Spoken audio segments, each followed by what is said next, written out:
Hi, welcome. In this tutorial, I'll show you how to make a rectangular bag base using this stitch.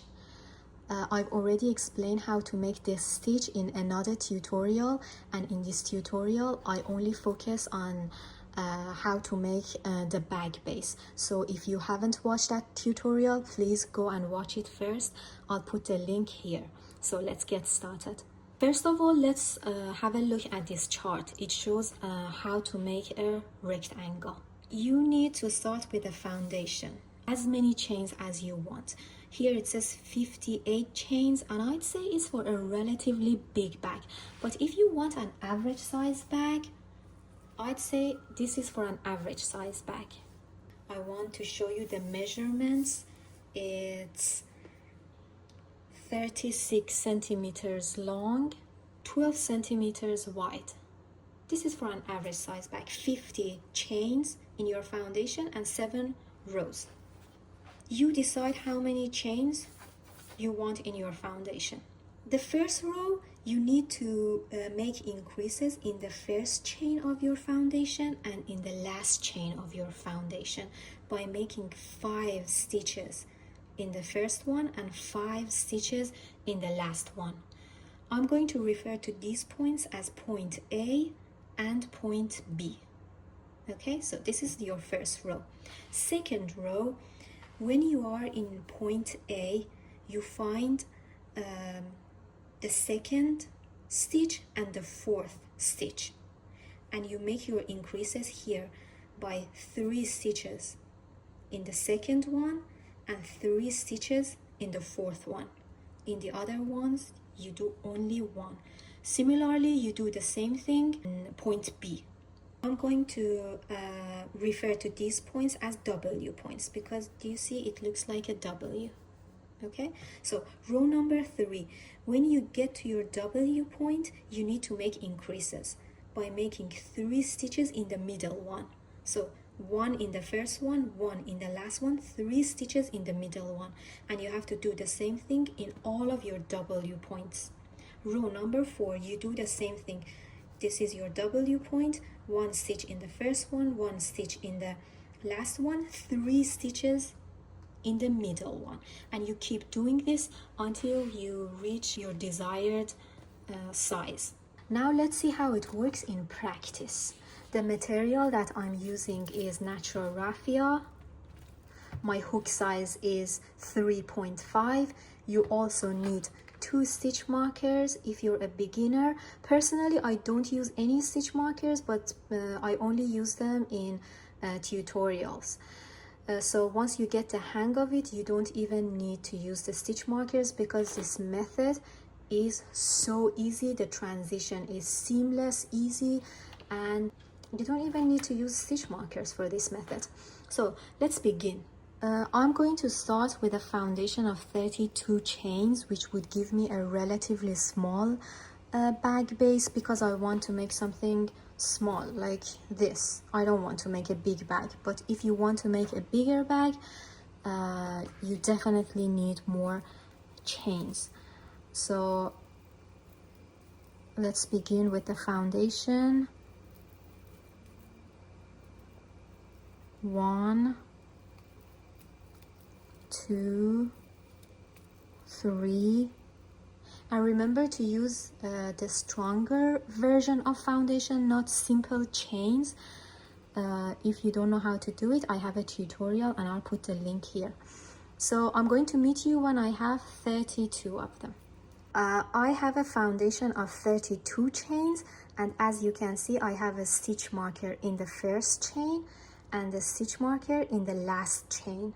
Now I need to do a row of slip stitches all around my foundation. So I do slip stitches here, I get to this point and keep doing slip stitches until I get to the red stitch marker again.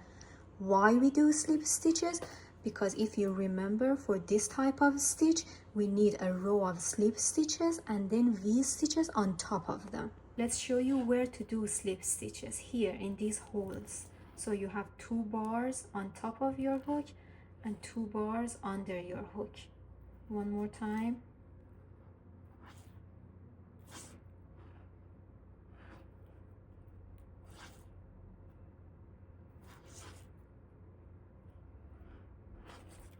All right, so let's begin. First, do a chain and the first slip stitch in the very first chain.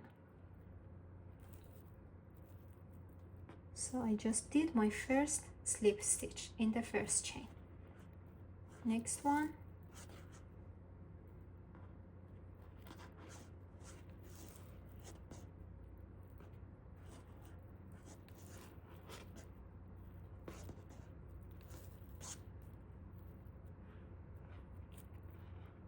These are slip stitches, and I keep doing this until I get to my green stitch marker, and I'll meet you there. Now I have 31 slip stitches and I'm here at my last chain of the foundation. Remove the stitch marker and make a slip stitch. Now I have 32 slip stitches. Okay, now we need to change directions and keep doing slip stitches all the way to the red stitch marker. To change directions, you need to make a chain. You can't change directions without making a chain. And do another slip stitch again in the last chain of your foundation. So put the stitch marker back on, so you know that this is your last chain. In the last chain you have one slip stitch, one chain, one slip stitch. Okay, and keep doing slip stitches all the way back to the red stitch marker, and you do your slip stitches here.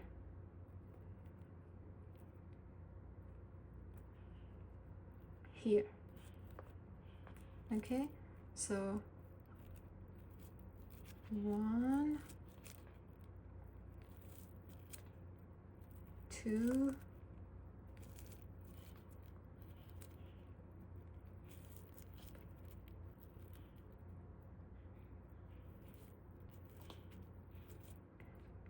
You see, you have 2 rows of slip stitches next to each other. And keep doing this until you get to the red stitch marker, and I'll meet you there. I'm back at the very first chain of my foundation. I remove the stitch marker and make my very last slip stitch here. So, and then I connect my slip stitch with the chain. I use a slip stitch and I connect my slip stitch with the chain. All right, now look at this hole. This is my point A. This is point A where we need to make 5 stitches. Okay, let's make the increases. 1 V-stitch, 2, and 3. I have 3 V-stitches here. When I get here again, I make 2 more V-stitches. 2 and 3 is 5, right? So for the beginning, only 3 of them. And then move on to the next ones, and in every hole make 1 V-stitch. You have to do your V-stitches in these holes.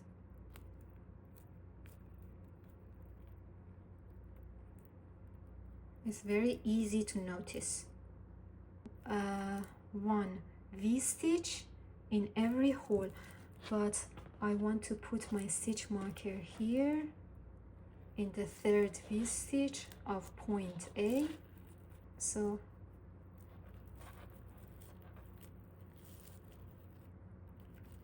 one V-stitch.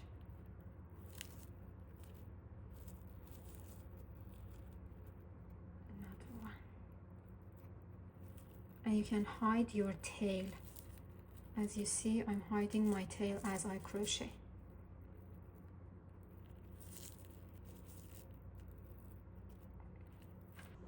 Okay, keep doing your V-stitches until you get to the green stitch marker, and I'll meet you there.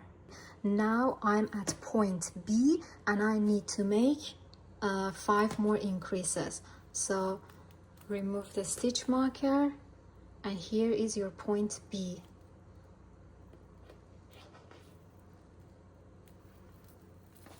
One V-stitch, and I put my stitch marker here in the very first V-stitch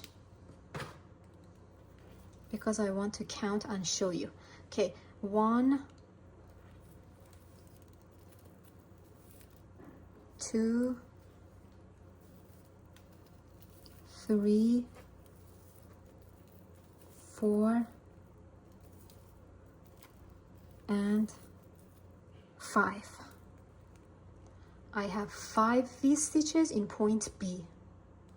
All right, now let's do the counting. If you want to make sure that you're doing correctly, you need to do counting. So do you remember my foundation was 32 chains? Okay, one chain is point A, one chain is point B, so I need to have 30 V-stitches between the two markers. Okay, let me count. 1, 2, 3, 4, 5, 6, 7, 8, 9, 10. 1, 2, 3, 4, 5, 6, 7, 8, 9, 20. 1, 2, 3, 4, 5, 6, 7, 8, 9, 30. So I'm doing the right thing because I have 30 V-stitches between the two stitch markers. Okay, now I move my stitch marker to the last one. Again, as I said, only for counting purposes. This is the last of 5 stitches. Okay, and I keep doing V-stitches in these holes again. So 1 in every hole. So you see, you have V-stitches on either side.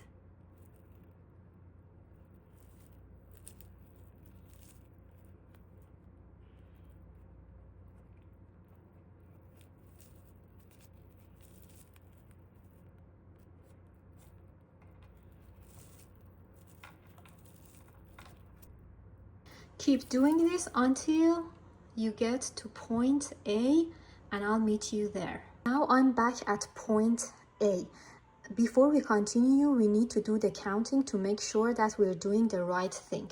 So between point B here, where my green stitch marker is, and point A here, where you see the hole is, we need to have 30 V-stitches. So let's count.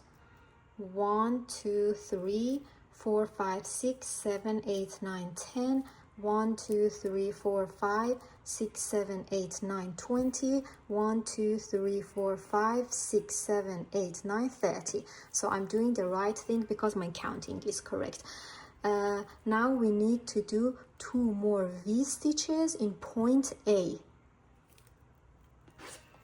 1 V-stitch, another V-stitch in the same hole. 2, and we already had 3, 5 in total.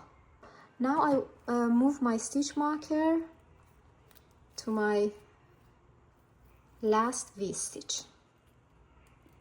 Okay, this is my last V-stitch and this is my first V-stitch, and I want to connect them together. I do it using a slip stitch between these 2 bars. Do you see these 2 bars? I insert my hook here to do a slip stitch.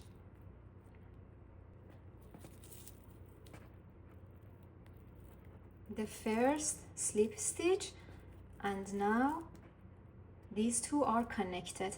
Now I need to do an entire row of slip stitches all around here until I get to the red stitch marker without any increasing.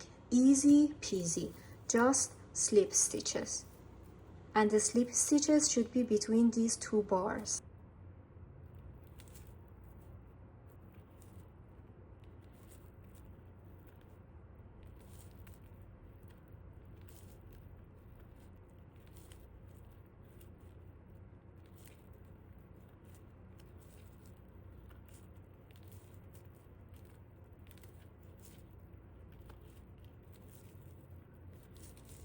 Okay, keep slip stitching all the way around your work until you get to the red stitch marker, and I'll meet you here. I did my slip stitches and I'm at the red marker, and I need to do the last slip stitch. So I remove it and I do my last slip stitch. I finished my first row of V stitches and slip stitches, which means this one is finished, and I'm about to begin row number 2. Row number 2 starts from stitch number 3 here. So my stitches are numbered 1, 2, 3, 4 and 5. So we start row number 2 from here, and you see no increases in the third one. In number 4 we make a W, and in number 5 only 1, and we work in a round, and when we get back here, number 1 no increases, number 2 we make another W. We do the same thing in point B. These are the numbers of my stitches: 1, 2, 3, 4, 5. Number 1 only 1, number 2 a W, number 3 only 1, number 4 a W, and number 5 only 1.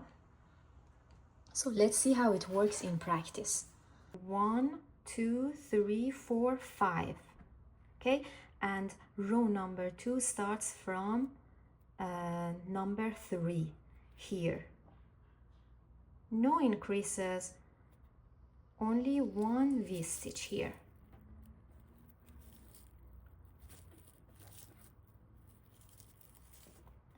The next one is number 4. 1, 2, 3, 4. Number 4 a W.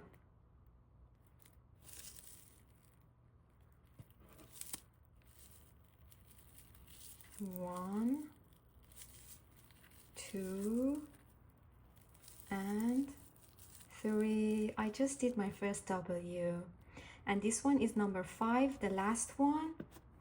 No increases.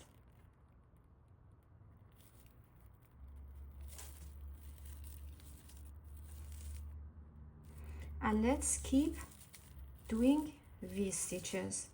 1 V stitch in every stitch.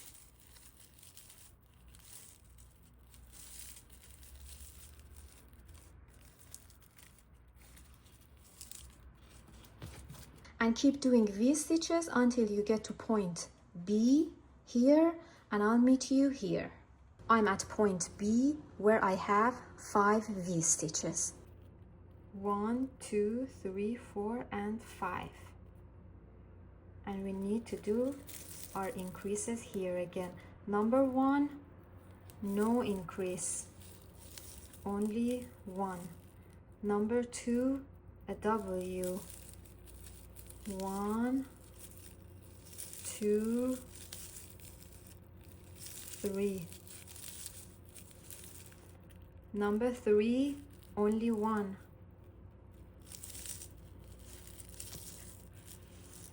Number 4 a W.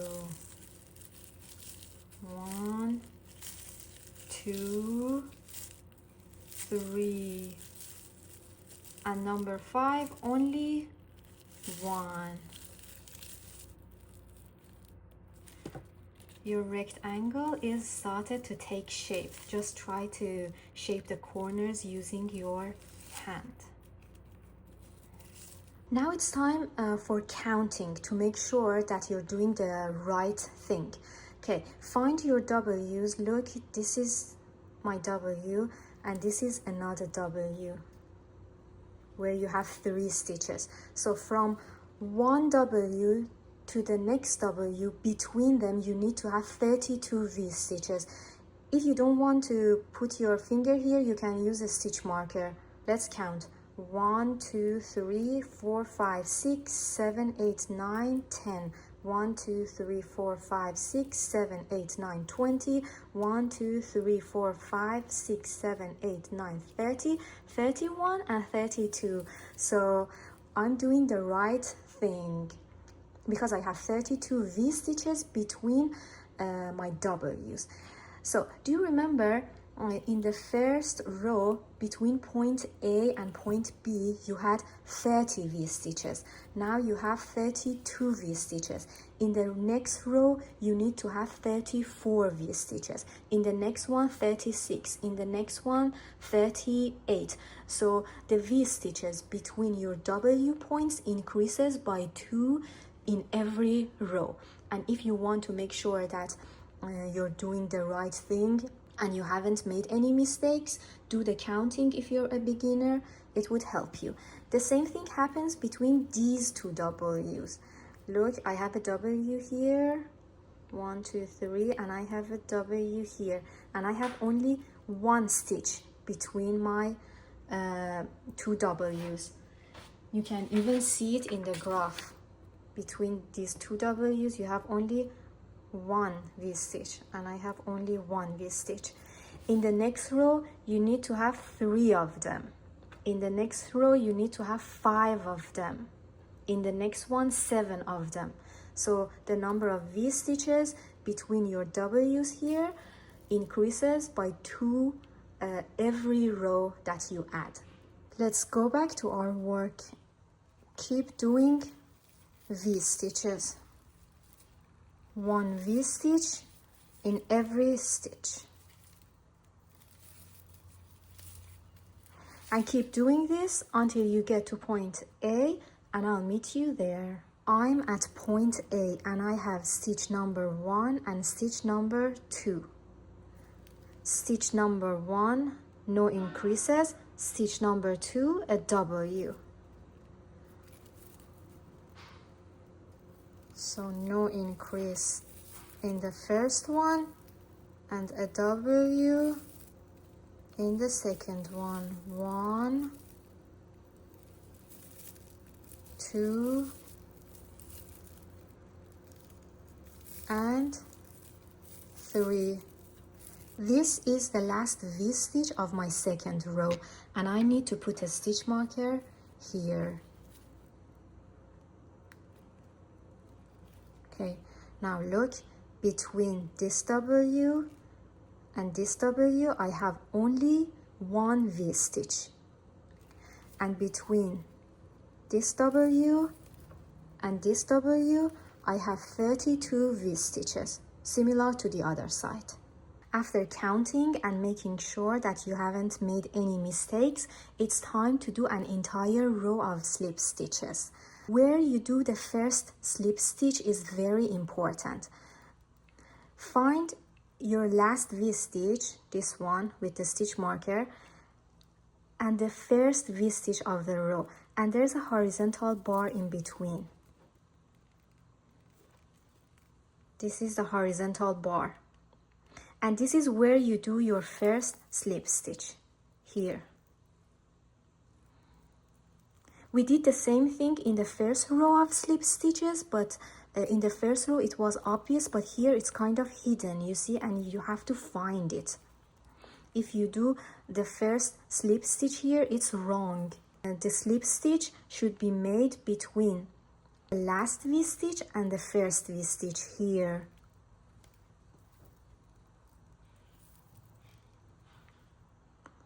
This is my first slip stitch. Next one.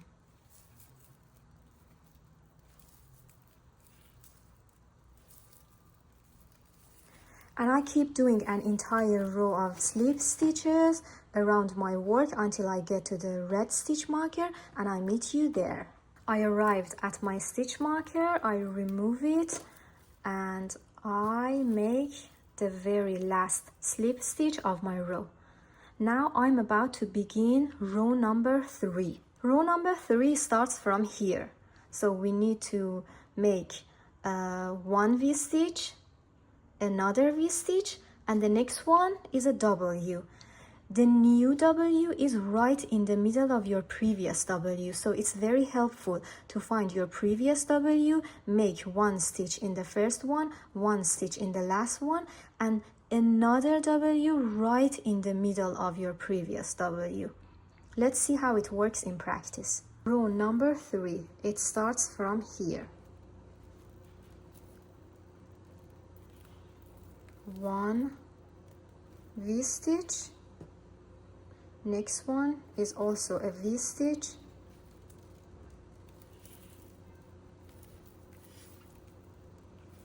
Next one is a W.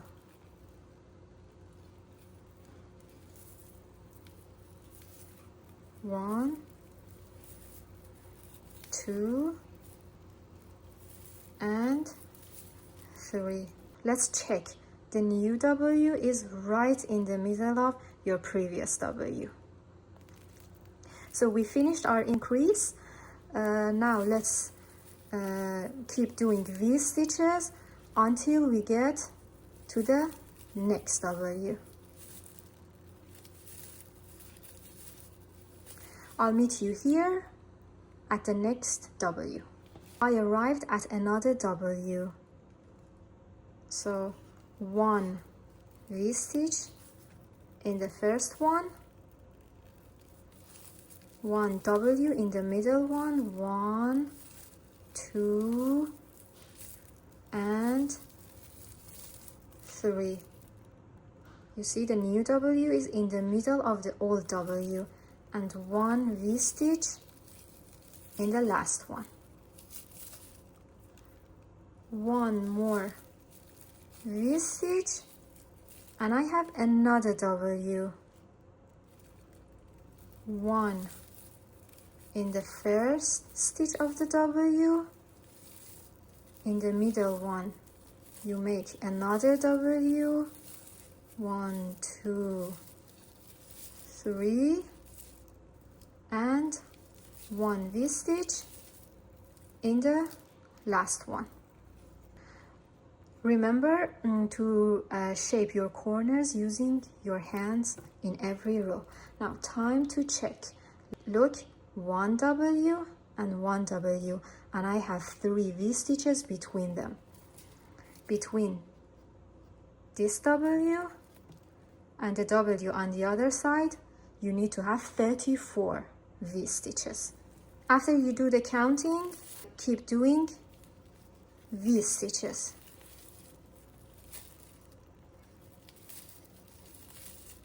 Keep doing this, and I'll meet you at the last W of the row here. I arrived at my last W of the row. So 1 V-stitch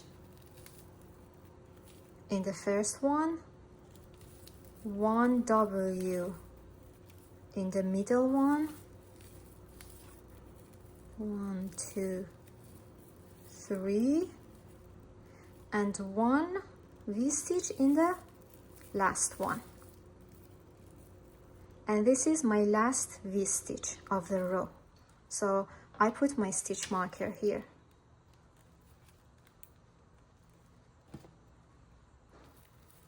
Okay, now let's do the counting. This is my W, this is another W, and I have 3 V-stitches between them. 1, 2, 3. And you need to have 34 V-stitches between this W and this W. After counting, it's time to do what? Can you guess? Yes, a row of slip stitches. The first slip stitch should be between the last V-stitch and the first V-stitch in this horizontal bar.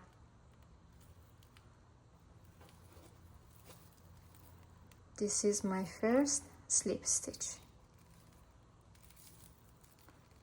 Another one. The next one. From now on, you need to keep doing the same thing. 1 row of slip stitches and 1 row of V-stitches. When you do your V-stitches, you need to make increases in the middle of your W's. I'm going to do row 4 by myself and then steam my work because currently it's out of shape and distorted. Steaming should definitely fix that. After row 4 and steaming, I'll show you the end result. I did row 4 and I steamed my work. I'd say it has a nice shape, forming a good rectangle. This is the front of my work and this is the back. Not only good looking but also strong. You don't see any gaps here in between. I have 4 rows here, but you can keep adding rows until you get to the desired size. I hope you found this tutorial helpful. If you have any questions, write in the comments and I'll answer them. In my next video, I'll show you how to make a bag handle using V-stitches, like this. And hopefully after that, we will be ready to make a big beach bag together. So stay tuned. Thank you for watching this video. Thank you for all of your likes and your comments. They mean a lot to me and they help me. Thank you again. See you later and happy crafting.